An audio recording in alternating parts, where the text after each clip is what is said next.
It's the year 2013. It's late at night. The deafening sound of silence is echoing through my home as I sit down for dinner. The kids they're now fast asleep. In front of me is a slice of bread, a cup of water. It was all I could afford for myself, but the kids, they went to bed with full bellies after a wholesome meal. Next to my plate, I had several bills stacking up. Many of them were past due. And to top it off, my two amazing children, Liam and Ethan, each with a very unique set of challenges. Challenges that catapulted my solo parenting to a new level. It was a level that I felt very, very under-equipped for. That night, everything seemed hopeless.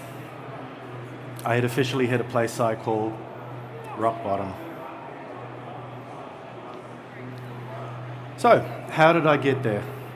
From that place to here today in front of you all. Well, today I'm here to talk about my very, very personal story, about how my two amazing kids changed my career and they changed my life. I want to share with you the three most valuable lessons I learned on this very unique journey that I believe can actually help us in our lives today and help us in business and how our organizations work. And it will help us provide that high level of service that we can give each other and give our customers. But before we go forward, we need to go back. So let's rewind back to 2008. So our family decided that we would make this decision to move from New Zealand to Perth, Australia, where my wife at the time, she was about to start a really amazing job, very high stress, but it paid really, really, really well. You know, we discussed at the time the idea of me becoming a stay-at-home dad, and this was going to be 1 to 2 years tops. She was also about to give birth to our second child, not long after we arrived. So we thought, hey, the world's our oyster. Well, that's what we thought. Unfortunately, that wasn't to be. The dream job my ex-wife had, well, that turned into a massive nightmare. And my eldest, Liam, well, he was recently, he was at the time diagnosed with Asperger's syndrome. So this was a very difficult pill to swallow. And over time, I actually found that I started to experience other fathers also struggling to accept this label, a label that would suggest that there's a defect with your child. And I admit that these thoughts also entered my mind. But then I looked at this 5-year-old little boy, and I knew that immediately, if I denied this diagnosis, that I would cause enormous damage to this child, my son. That's when I made the biggest decision. I had two choices. I could deny this diagnosis, or I could embrace it. And just looking at Liam, I knew that I just had to, I had to swear that I'd become his biggest supporter, and I'll always have his back. And I realized that over the next few years, he was going to need this.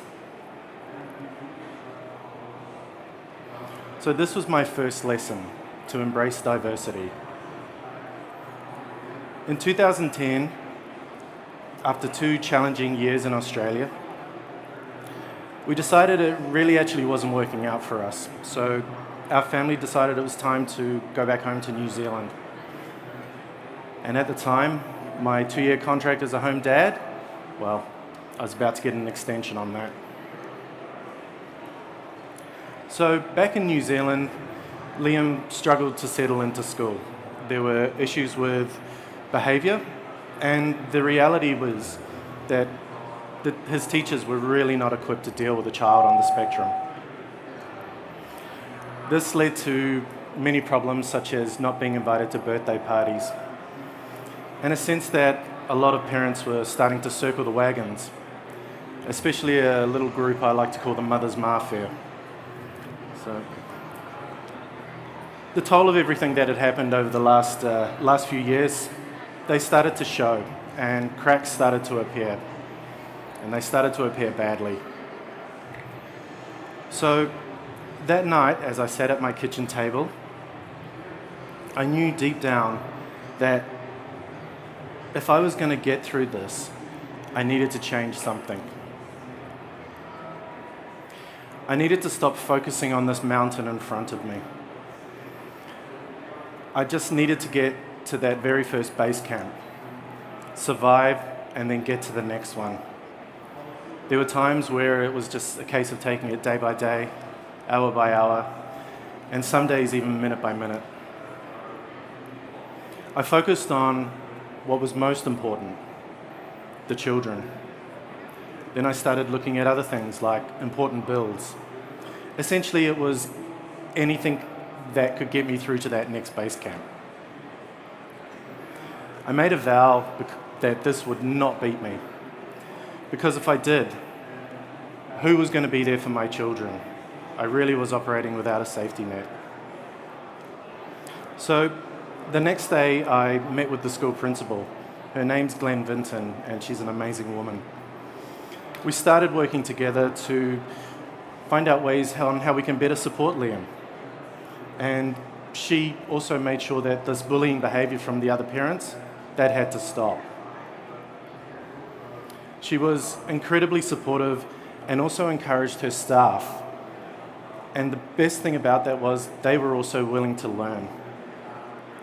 The school actually went from a zero knowledge to being one of the region's leading autism-friendly schools. And that's because they embrace diversity. In his last year of primary school, Liam, he became a house captain, and he was a leader in the student community. And this was one of the proudest moments of my life. In reality, his neurodiversity, I believe, never really was a disability, and I really strongly believe that it was, and today is, his superpower. So it's now 2013. Liam's in school, he's doing well. And my youngest, Ethan, well, he's just about to start school. And it's also the time that I'm going back to work. So just when I thought I'm on top of my diversity challenges, I began noticing with my youngest, Ethan, that he was starting to modify his clothes. Ethan, he has an amazing artistic flair with him. He's very, very creative. And he's also a really, really amazingly chilled out child. In fact, when he was born in the hospital, the nurses gave him a nickname, Mr. Cruisy. So that's how he is. So Ethan's enjoying school, but something different is happening here. He would often wear a towel on his head, and he would cry uncontrollably when getting a haircut. He would also start modifying his clothes, and mainly just cutting up t-shirts. My gut was telling me that I think he's starting to identify as a girl. And later I discovered the towel on the head that was starting to simulate long hair for him. And the cut-up t-shirts, well, they were being fashioned into skirts. I was wondering, is this a phase, or could this be something more permanent? So I spoke to the principal, Glenn, again, and again, I can't tell you how amazing this woman is. And she just simply said, hey, why don't you just let him grow his hair long? And if he wants to wear a skirt to school, then hey, there's absolutely no problem with that. Because I wanted to support Ethan as much as possible. But to support Ethan, I realized that the parent-child dynamic had to start changing. I would now have to start taking my cues from him. And I couldn't do it half-heartedly. I have to be authentic in this journey, and this is my second lesson. As time progressed, I worked with Ethan, and it became clear to me that this wasn't a phase. It was an actual, genuine gender transformation starting to take place. And each time we reached a milestone, be it her hair growing long, going out and buying female clothes so she didn't have to go and cut up all these boy clothes that she didn't like. Starting to use the appropriate pronouns with her. That was really important. And working with her so that she could start exploring and finding her new name that she chose herself. And her name's Athana. Each of these steps, she would start blossoming and growing with confidence. It was also difficult at times with friends and family. It was hard for them to also make this change. But my only advice to them was, be authentic. Don't shy away from a mistake, apologize, and just correct yourself to using the correct pronoun or the correct name or both. See, we all had to travel this journey together, and it had to be an authentic journey. So, by 2015, I'd been working for around 2 years in what I now call my second IT career. So after all that time as a home dad and being out of the industry, you really just can't pick up where you left off. So I'd been moving around the IT department, not really sure where my place was, what I was going to do. And, to be honest, the difficult times at home, they weren't helping either. So eventually an opportunity came up in the team that manages our organization's desktop environment. And I thought, I reckon I can put my skills to good use here. So I jumped in and put my hand up and said, I'll give this a go. So this was roughly about a few months before Windows 10 was about to be released. As an active Windows insider, I felt I was quite familiar with some of these changes that were coming to this brand new operating system, and how I believed that it was actually going to help, it was going to cater for this workforce of today. It was an operating system that was going to work for all these different types of people, rather than having a whole bunch of people conform to it. I began to realize that if I was going to build an experience for all the people in my organization, I needed to understand these people. I began leaning on my recent experiences with my children. And through that, I understood that if I provided a rigid lockdown Windows 10 environment, that really wasn't going to work for them. You see, I strongly believe that the traditional way of doing things in this modern workplace world just isn't going to cut it anymore. And a person's experience is now a major key to success. So I needed to have empathy with these people, and this is my third lesson. I decided that I needed to go out and start talking to people, finding out what their frustrations were, but also finding out what the good things that they really enjoyed about their environment was.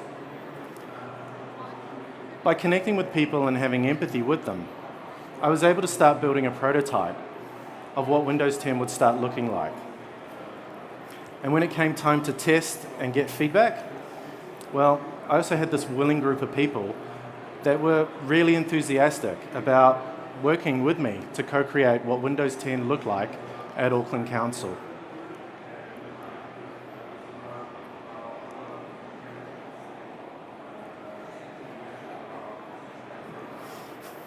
So through word of mouth mainly, the organisation started to hear about this new Windows 10 experience and how it was completely different to what everyone else was using. And it was mainly in a positive way. I found this small group of people that I'd rallied together, well, that started to increase, and it started to increase quite a lot. Our adoption rate started to grow, and the demand actually started to outweigh supply.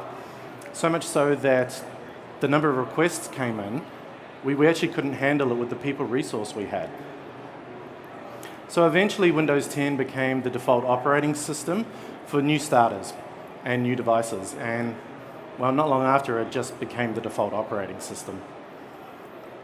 The transition from Windows 7 to Windows 10 at Auckland Council was very organic. In fact, there was no big Windows 7 to 10 project.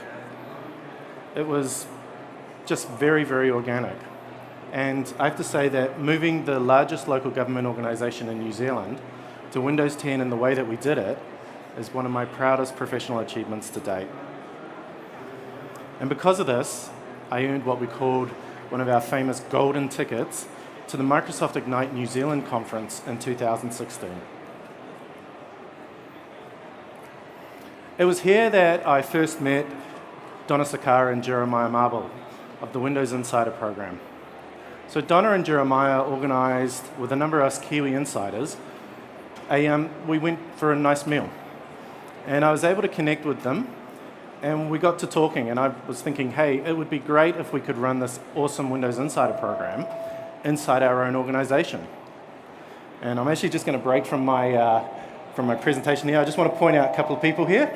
Eddie Leonard, he was also having conversations with Mr. Blair Glennon here in 2016 about pretty much the same stuff, so it's great to see you guys here today.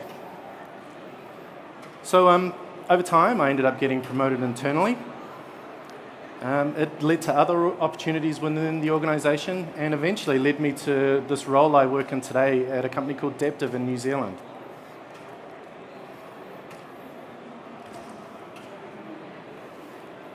So we've come a long way since that night on 2013.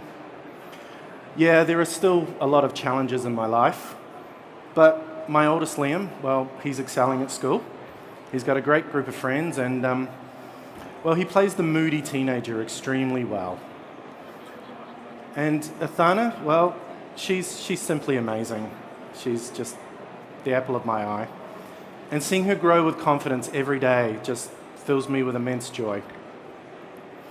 I know with Athana that we've got a really, really big journey ahead of us still, but she knows I've got her back. So by embracing diversity, I was actually able to see my children's superpowers. And by being authentic, they were actually able to unlock my superpower. And that was that I was able to help support both of them in the home and the school environment. But it also added a completely new dynamic to me as an IT professional. These experiences showed me that empathy is extremely important. And inversely, a lack of empathy can cause great, great harm.